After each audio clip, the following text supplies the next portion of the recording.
တခါတလေမှာကျွန်တော်တို့မမြင်ရတဲ့နာနာဘာဝတွေရဲ့ပစ္စည်းကိုတွားရောက်ထိပါမိတဲ့အခါအသက်နဲ့လဲပြီးပေးဆက်ရတတ်ပါတယ်ကိုဖို့တို့တယောက်လောဘတက်ပြီးယူထားတဲ့ယတနာတွေကြောင့်ဒေါသကြီးတဲ့ဥစ္စာဆောင်မက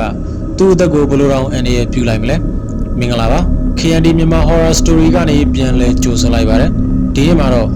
လေကွင်းမြင်းတွေကရှေးဟောင်းယတနာတွေနဲ့ဒေါသကြီးတဲ့ဥစ္စာဆောင်မဆိုတဲ့ဇာတ်လမ်းကလေးတင်ဆက်ပေးခြင်းပါတယ်ဆိုတော့စားလိုက်ကြရအောင်ဗျာမြန်မာပြည်ထက်ပိုင်းကဝင်းလန်တဲ့ရွာငယ်လေးတွေ့ရပေါ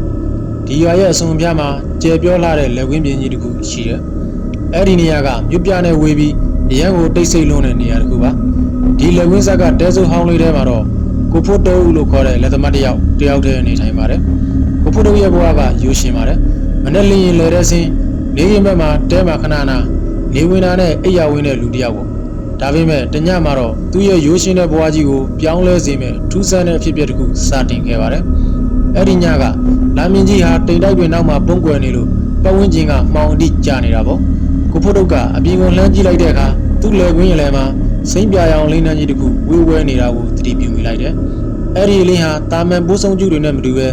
ဲအေယာမအလင်းနှန်းကြီးလိုကခုန်နေတာပါ။ကြည့်ရတာလှတလို့နဲ့ရင်ထဲမှာအေးစိမ့်စိမ့်ခံစားချက်ကြီးကိုပေးတယ်။ကိုဖို့တို့ဟာထူးဆန်းတဲ့ဆွဲဆောင်မှုတစ်ခုခံစားရပြီ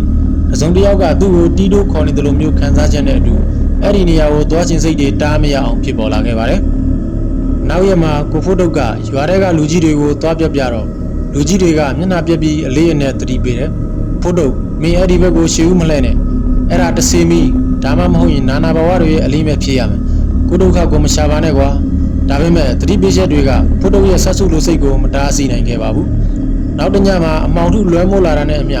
အဲ့ဒီအလေးနှန်းကြီးကပြန်ပေါ်လာပြန်တယ်ကိုဖို့တို့ဟာမနေနိုင်တော့ပဲလက်နှိပ်တမ်းမိကိုဆွဲပြီးလက်ကွင်းထဲကိုဆင်းသွားခဲ့ပါတယ်ခြေလမ်းတိုင်းမှာဖောက်အော်တန်ပစင်းရင်ခွဲအော်တန်တွေကကျဲလောင်နေပေမဲ့သူအလေးနှန်းနာကိုချင်းကပ်လေးပတ်ဝန်းကျင်ကတဖြည်းဖြည်းတိတ်ဆိတ်လာလေနောက်ဆုံးမှာတော့ပတ်ဝန်းကျင်တစ်ခုလုံးတင်းချိုင်းကုန်းလိုတိတ်ဆိတ်သွားပြီးအေးစိမ့်တဲ့လေထူးကြီးကသူ့ရဲ့ကြောရိုးထဲအထိစိတ်ဝင်သွားစေတယ်အလင်းရဲ့ရင်းမြစ်ကမြေကြီးတဲကထွက်ပေါ်နေတာကိုတွေ့တော့ဖို့တို့ဟာမြေကြီးကိုစတူပါတော့တယ်ခဏကြာမှတော့သူ့လက်ကမာကျောပြီးအေးဆက်ဆက်အရာတစ်ခုကိုထိမိသွားတယ်။ဒေချာဖယ်ရှားကြည့်လိုက်တဲ့အခါမှာတော့ဒါဟာလူအယိုးစုကြီးတစ်ခုဖြစ်နေခဲ့ပါတယ်။ဖို့တုတ်ဟာလမ်းသွားပေမဲ့ရိုးစုပေါ်မှာတင်ထားတဲ့ရှေးဟောင်းရွှေထည်ပစ္စည်းတွေကိုမြင်လိုက်ရတဲ့အခါမှာတော့ကြောက်စိတ်တွေပြောက်ပြီးလောဘကအစားထိုးဝင်ရောက်လာပါတယ်။အစိမ်းရောင်ကြောက်မြက်တွေစီချဲထားတဲ့ဆွဲကြိုးနဲ့လက်ကောက်တွေစီကနေစိမ်းမြမြအလင်းတွေထွက်ပေါ်နေတာပါ။သူဟာတွေးဝင်မနေပဲအဲ့ဒီရွှေထည်တွေကိုအိတ်ထက်မြေရင်းကိုကမန်းကနန်းပြန်ဖို့ပြီးအိမ်ကိုအပြန်ပြေးလာခဲ့ပါတယ်။အဲ့ဒီညမှာဖို့တုတ်ဟာအိတ်လို့မရတော့ပါဘူးသူ့စိတ်ထဲမှာမကြခင်ချမ်းသာတော့မယ်ဆိုတဲ့အတွင်းနဲ့ပျော်နေပေမဲ့အခန်းထဲမှာတစုံတစ်ယောက်ရဲ့အေးဆက်ဆက်ရတန်းကိုကြားနေရတယ်လို့ခံစားရတယ်နောက်ရက်မှာသူဟာမြို့တက်ပြီးရွှေတွေကိုရောင်းချလိုက်လို့ငွေအမြောက်အများရခဲ့ပါတယ်ဒါပေမဲ့သူပြန်ရောက်လာတဲ့အခါမှာတော့တစုံတစ်ယောက်ကသူ့ကိုအမြဲစောင့်ကြည့်နေသလိုခံစားချက်ကပုံမပြင်းထန်လာပါတယ်ညဘက်တွေမှာအိမ်မက်ဆိုးတွေကသူ့ကိုနှိပ်စက်ပါတော့တယ်အိမ်မက်ထက်မှာအယိုးစုကြီးကမြေကြီးထဲကထားလာပြီးသူ့စီကိုဒေါသတကြီးလမ်းချောက်လာတယ်ပြီးတော့သူ့နားထဲမှာဟင်းဟောက်တန်ကြီးကပက်တင်ထန်နေတယ်မင်းငါပစ္စည်းတွေကိုခိုးတဲ့တခိုးငါပစ္စည်းတွေပြန်ပေးစမ်းကိုဖို့တို့ဟာရွှေတလုံးလုံးနဲ့လမ်းတော့လာတယ်ဘာမှမမြင်ရပေမဲ့စိုက်ကြီးခံနေရတဲ့ခံစားချက်ကြီးကရှိနေတော့မှာပဲရက်တွေကြာလာတဲ့အမျှဖို့တို့ဟာအစားအသောက်ပြက်အိပ်ပြက်ပြီးလူရုပ်မပေါက်တော့ပါဘူးရွာသားတွေကမြင်းမြန်းကြပေမဲ့သူဟာဘာမှမပြောပဲထိတ်လန့်နေခဲ့ပါတယ်တညမှာတော့ကိုဖို့တို့ဟာအပြင်ကိုလှမ်းကြည့်လိုက်တဲ့အခါစိမ့်ပြရောင်လေးနဲ့ဟာလက်ကွင်းထဲမှာမဟုတ်ပဲသူ့ရဲ့တဲစီကိုဥတီပြီးရွေးရှားလာနေတာကိုတွေ့လိုက်ရတယ်။ကျောင်းစိတ်ကငယ်ထိတ်ရောက်သွားပြီးသူဟာအိမ်ပြင်ကိုပြေးထွက်ကရွာထဲကိုအကူကြီးတောင်းဖို့ပြေးပါတော့တယ်။ကြကြပါဦးသူလာနေပြီကျွန်တော်နောက်ကိုလိုက်နေပြီ။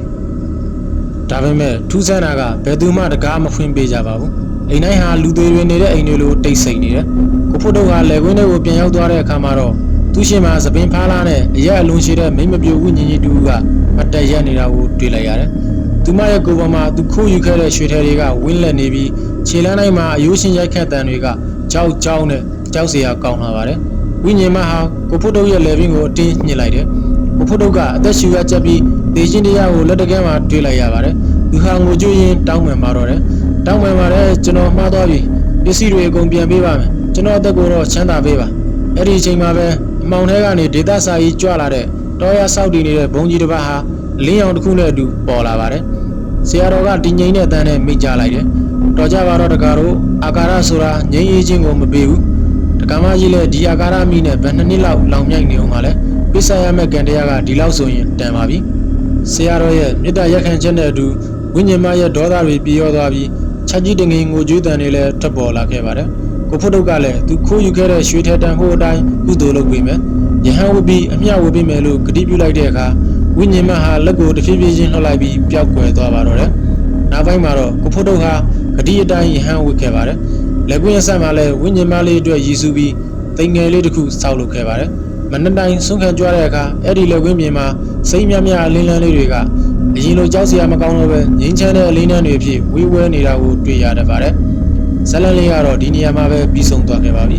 အခုလိုမြမထူးဆန်းထွေလာနာနာဘဝဇလန်တွေကိုစိတ်ဝင်စားတယ်ဆိုရင် channel ကို subscribe လုပ်ထားဖို့မမေ့ပါနဲ့ဦးနော်နောက်ထပ်ဘယ်လိုဇလန်မျိုးတွေကြားချင်လဲဆိုတာ comment မှာရေးပေးခဲ့ပါဦးအားလုံးပဲဘေးကင်းကြပါစေ